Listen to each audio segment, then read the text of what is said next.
Mr. Chairman and Secretary, it's great to call you, Secretary. It's great to see a friend and former colleague in the position that you are in, having traveled with you to the Middle East and Northern Africa. I've seen you and your talent as a diplomat, and we're just so proud of you in the House. With respect to the allegations about the Diplomatic Security Corps, I would just respond that nobody knows that issue better than you, having served on the Benghazi Commission, where our ambassador was killed in the previous administration. I sort of think you appreciate that issue probably more than anyone. And so with that, I'd like to move on to Iran. I mean, you and I talked about the JCPOA when we were in the Congress together. We had concerns about the ballistic missile capability.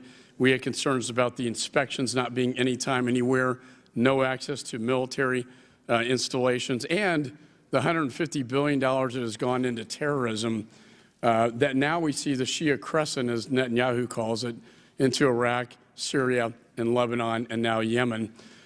I know you have these E3 negotiations that apparently got pretty close to an agreement.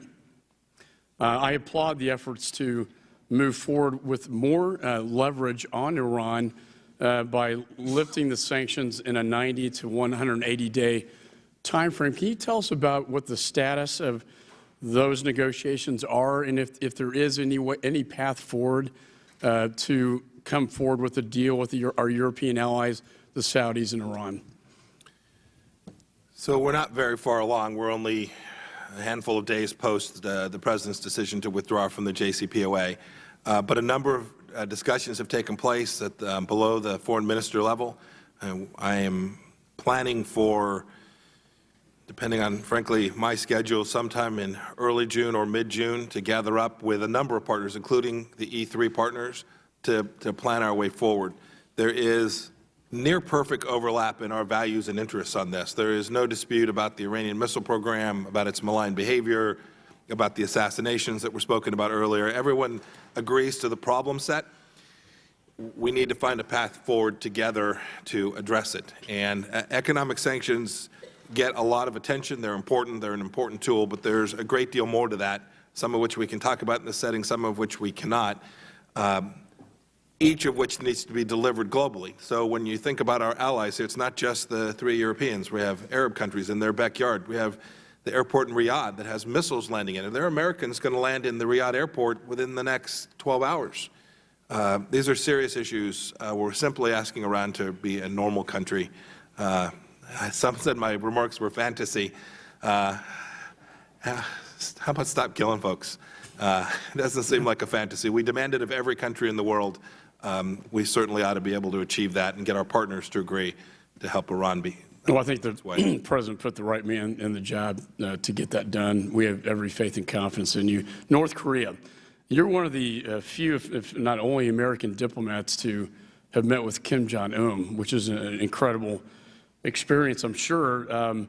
We know their track record. We've constantly looked at sanctions to get to the negotiation table, and they have consistently violated. They got out of the nuclear proliferation treaty, consistently pulled the rug out from under us. So what is your sense of the man himself, having that opportunity to meet with him? And what is your sense of any optimism that we can achieve a true negotiation that's good for the United States with him?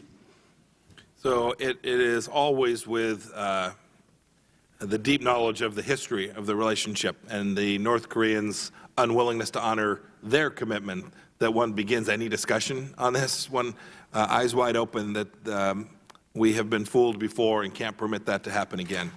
Having said that, the discussions I've had with them, he knows the file. He doesn't use notes. He is speaking. We have real conversations through a translator, obviously. We would have hard conversations about what America was prepared to do and how we might be prepared to do it.